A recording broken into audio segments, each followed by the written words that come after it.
बुलडाणा जिले में bank manager की चौंकाने वाली करतूत उजागर। मृत किसान के खाते की रकम तीसरे व्यक्ति के खाते में ट्रांसफर। महकर जिला बुलडाणा प्रतिनिधि। बुलडाणा जिले के महकर तालुका के जानेफल गांव की एक राष्ट्रीयकृत बैंक से एक बेहद चौंकाने वाला और गंभीर मामला सामने आया है। ग्राम लूड़ी काले महकर के एक मृत किसान के खाते की बड़ी रकम को बैंक मैनेजर ने अपने अधिकारों का दुरुपयोग करते हुए सीधे एक तीसरे व्यक्ति के खाते में ट्रांसफर कर दी। इस घटना से बैंकिंग व्यवस्था पर लोगों का भरोसा डगमगाने की आशंका पैदा हो गई है। मृत किसान के वारिसों ने इस संबंध में जानेफल पुलिस स्टेशन में शिकायत दर्ज करवाई है।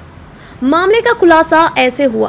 प्राप्त जानकारी के अनुसार गांव लूड़ी काले महकर के एक किसान का कुछ समय पहले निधन हो गया था। उनके नाम पर जानेफल स्थित एक राष्ट्रीयकृत बैंक में एक बचत खाता था जिसमें लगभग 1,28,000 रुपए जमा। यह धनराशि उसके वारिसों को मिलनी अपेक्षित थी, लेकिन बैंक मैनेजर ने मृत किसान का मृत्यु प्रमाण पत्र या अन्य आवश्यक दस्तावेज मांगने के बजाय उस खाते की संपूर्ण राशि सीधे एक तीसरे व्यक्ति के खाते में ट्रांसफर कर दी। कुछ दिन बाद जब मृत किसानों के बेटों को इस ट्रांजेक्शन की जानकारी मिली, तब उन्होंने बैंक से इस बारे में पूछताछ की। जांच करने पर यह गंभीर मामला सामने आया। जब बैंक मैनेजर ने इस गड़बड़ी के बारे में सवाल किया तो शुरुआत में उन्होंने टालमटोल जवाब दिए, लेकिन जब मामला गंभीर होता गया तो अंततः उन्होंने वह रकम फिर से मूल खाते में वापस जमा कर दी, ऐसा बताया जा रहा है। पुलिस में दर्ज हुई शिकायत। मृत किसान के बेटों ने इस मामले की जानकारी मिलते ही जानेफल पुलिस थाने में लिखित शिकायत दर्ज करवाई।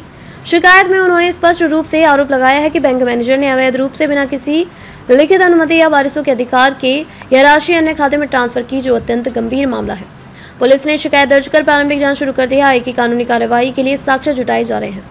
बैंक के उच्च अधिकारी और शाखा निरीक्षक टीमें भी सतर्क हो गई हैं और आंतरिक जांच शुरू कर दी गई है। बैंक मैनेजर की गलती या गहरी साजिश, इस मामले में कई सवाल उठ रहे हैं। विशेषकर बैंक मैनेजर ने किस आधार पर राशि तीसरे व्यक्ति के खाते में ट्रांसफर की, वारिसों की अनुमति और मृत्यु प्रमाण पत्र के बिना ऐसा ट्रांजैक्शन कैसे किया गया, वह तीसरा व्यक्ति कौन है और इसका इस खाते से क्या संबंध है, क्या इस मामले में और लोग भी शामिल हैं।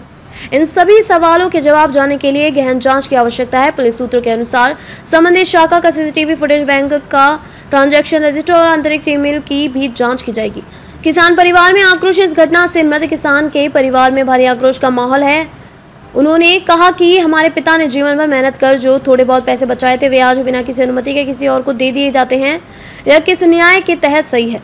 यह राशि उनके परिवार के लिए आर्थिक सहारा थी, जिससे उनकी रोजमर्रा की आवश्यकताएं पूरी होनी थी, लेकिन बैंक के इस गैर जिम्मेदाराना और अवैध रवैये के चलते उन्हें मानसिक पीड़ा और आर्थिक नुकसान झेलना पड़ा। बैंकिंग सिस्टम पर सवाल। इस घटना ने राष्ट्रीयकृत बैंकों की प्रणाली पर भी सवाल खड़े कर दिए हैं। क्या ग्राहकों की जमा राशि सुरक्षित है? क्या बैंक अधिकारी अपने अधिकारों का दुरुपयोग करते हैं? इन सभी मुद्दों पर अब गहराई से सोचने की जरूरत है। यदि इस मामले में दोषी सिद्ध हुआ तो भारतीय बैंकिंग नियमों के अनुसार संबंधित बैंक कर्मचारी व निलंबन विभागीय जांच तथा आपराधिक मामला दर्ज किया जा सकता है। इसलिए बैंक के उच्च अधिकारियों को भी इस मामले पर गंभीरता से ध्यान देना आवश्यक है। सामाजिक प्रतिक्रिया और पारदर्शी जांच की मांग। इस घटना के उजागर होने के बाद स्थानीय ग्रामीण, किसान संगठन और सामाजिक कार्यकर्ताओं ने पारदर्शी जांच की मांग की है। उनका कहना है कि बैंकों में अधिकारी का दुरुपयोग और ग्राहकों की ठगी रोकने के लिए सख्त कदम उठाए जाने चाहिए। भले ही बैंक मैनेजर ने वह राशि दोबारा मूल खाते में जमा कर दी हो, लेकिन इसके पीछे की मंशा और प्रक्रिया संदेहास्पद है। इस प्रकरण की गहन जांच कर दोषियों पर कठोर कार्यवाही की जाए, यही आम जनता और किसान समुदाय की एकमात्र अपेक्षा है। नवनवीन बातम्या पाहण्यासाठी आजच विदर्भ दूत न्यूज चॅनलला सबस्क्राइब करा आणि बेल आयकॉनला सुद्धा क्लिक करा।